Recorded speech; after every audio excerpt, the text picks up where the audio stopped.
Donald Trump's attorney and former New York Mayor Rudy Guliani has caused a stir by claiming that the US president cannot be indicted. He said that even if he shot his ex-FBI chief James Comey, Congress needs to impeach Trump before taking legal action against him. But in the same interview, he said that the president is unlikely to ever exercise his executive privilege. Do you and the president's attorneys believe the president has the power to pardon himself? He's not, but he probably does. I mean, he has no intention of pardoning himself, but he probably does. It doesn't say he can't. Well, those comments came after the US president pardoned a filmmaker who he thought was unfairly prosecuted by the previous administration. That move caused discontent in the American media and among the country's politicians. Caleb Maupin picks up the story. Donald Trump is once again drawing outrage from the Democrats, this time for pardoning right-wing political commentator Dinesh D'Souza. Now, D'Souza pled guilty in 2014 to making illegal campaign contributions. Trump is being blasted now from some quarters because they allege that essentially he's letting a political ally off the hook. President Trump seemingly passing out pardons to heroes of the far right almost as eagerly as Oprah once gifted Pontiacs to suburban moms. There are questions about his judgment and intent. The president reminding people, my daddy can pardon you, I have this power, and I'm willing to use it. But if you look over the history of presidential pardons and sentence commutations, they've always kind of been handed out this way. Back in April, Donald Trump gave a full pardon to Scooter Libby, a former member of the Bush administration. Scooter Libby had been involved in outing the identity of a CIA agent and then obstructing justice in order to cover it up. George W. Bush had already commuted his sentence back in 2007. The Scooter Libby decision was, I thought, a fair and balanced decision. Don't forget about the biggest case of tax evasion in all of U.S. history.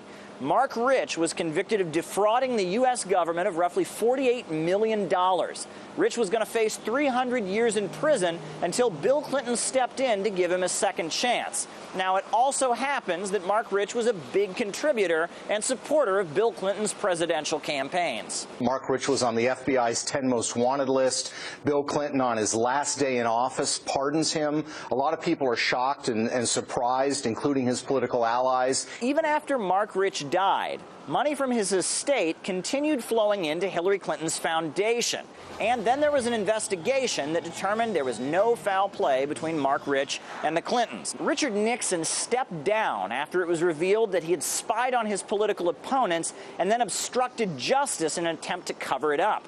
Now, Gerald Ford, who replaced him in the Oval Office, decided to let bygones be bygones. He said it was an act of mercy. I, Gerald R. Ford, President of the United States, have granted, and by these presents do grant, a full, free, and absolute pardon unto Richard Nixon.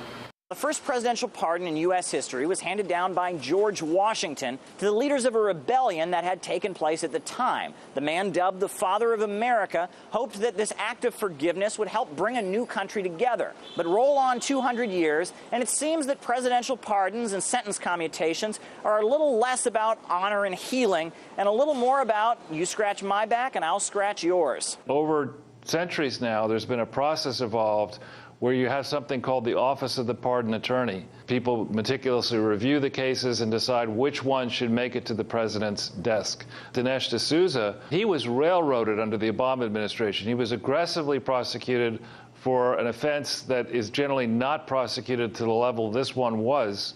And his life was virtually ruined. At root, in this country, we have a crisis because the mainstream media, the corporate-owned media, refuses to accept the idea that Donald Trump is a legitimate president of the United States and entitled to wield the legitimate powers that every United States president has wielded while in office. That's their core problem. Until they get over that, they're going to be writing a lot of fake news.